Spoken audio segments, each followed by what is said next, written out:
Hey guys, it's me. And if you really like anime, then you probably really like ramen too, or else you're a baka. So I'm going to show you how I like to make my Shin cut blacks with bone beef broth.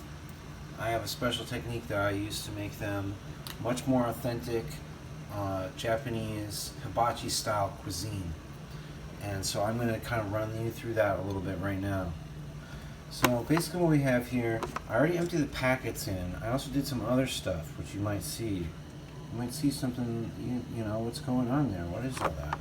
Well, these are my shiitake mushrooms, which I dry myself and I pick from the coastlines of Japan every year, and then I dehydrate them and bring them back home. And so I like to dry these out, and I chop them up. Take 2 or 3 of them, chop them up in my Shin cup. But if you can't make it to the coastlines of Japan, that's okay, because you can buy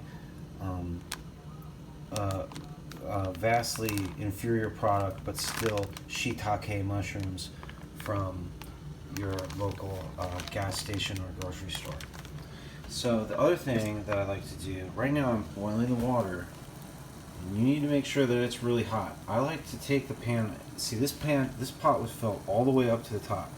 And I like to boil it until it's about halfway empty, like it's almost there.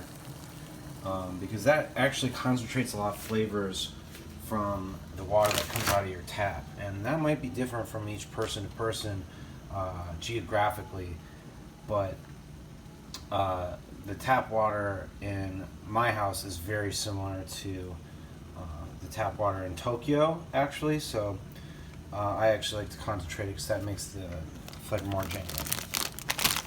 And once we put the water in, then we're going to let it sit for a little while. But at the very end, what I like to do is add some of these Chinese pretzels. And so you might say, hey, what are you talking about? This is ramen, you baka. That's Japanese. That's Nippon, not Chinese. And you're right, these are Chinese pretzels. But Chinese people have an ancient myth about where they learned this recipe for Chinese pretzels. And that myth goes a little something like this. There was a moon goddess. She came down in the land of Nihonji. Later, people in boats came and went to an ancient island where they smelled something good that was cooking. And when they got there, they met, I mean, nobody really knows for sure, but it seems like to me basically extraterrestrials that have brought this recipe down to the Japanese people, taught them how to make Chinese pretzels, and then the Chinese people took them and called them Chinese pretzels. It was a despicable thing, but now they're the main manufacturer of Chinese pretzels. And there is no Japanese equivalent because that technology has been lost in Japan for millions of years. So you gotta use the Chinese pretzels. We'll put those on later.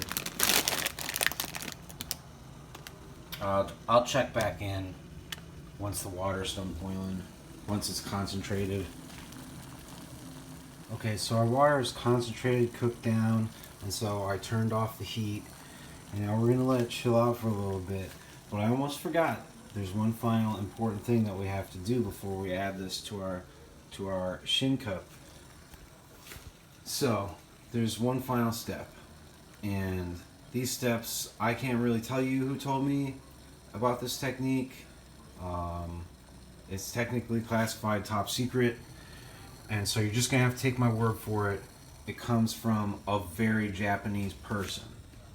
So what we got here is some sesame, some tamari, that's Japanese for soy sauce, and then we got some fish sauce.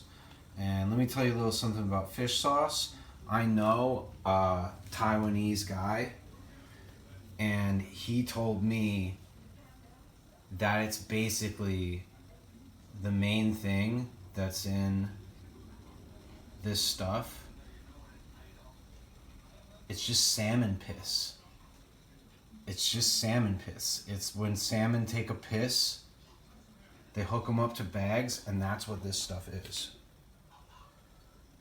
Taiwanese guy told me that. So, I mean, and it's Thai kitchen, Taiwanese guy, dude, like, he knows what he's talking about. So what we're going to do is we're going to take this stuff and we're going to put a little bit of it in here. We've got the same, sesame, got our tamari, a little bit of salmon piss. And then all you got to do, it's pretty easy to be honest, it's not that hard. I mean, like, I made this video to make it easier for you, but you probably could have figured this out on your own. And you just pour it in there. And pour it over the line. It says only do it to the line, but you added a bunch of important stuff, so boom, boom, boom. Hit it. A little harder. There we go. So then all I do is I take a fork,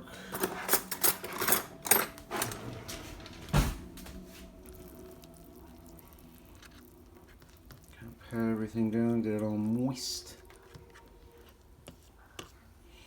And it smells good. And then you can use a fork, just like that, to keep it sealed up. And then it needs to sit like that for like 3 to 5 minutes, depending on how al dente you want it.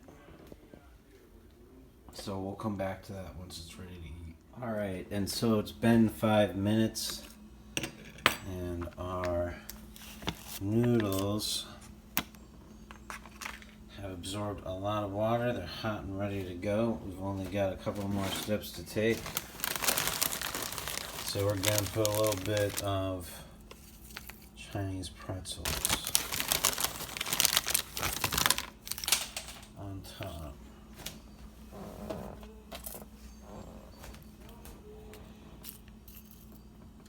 And then please don't eat your ramen with a fork. That would be a very Gaijin thing to do. I have these chopsticks myself.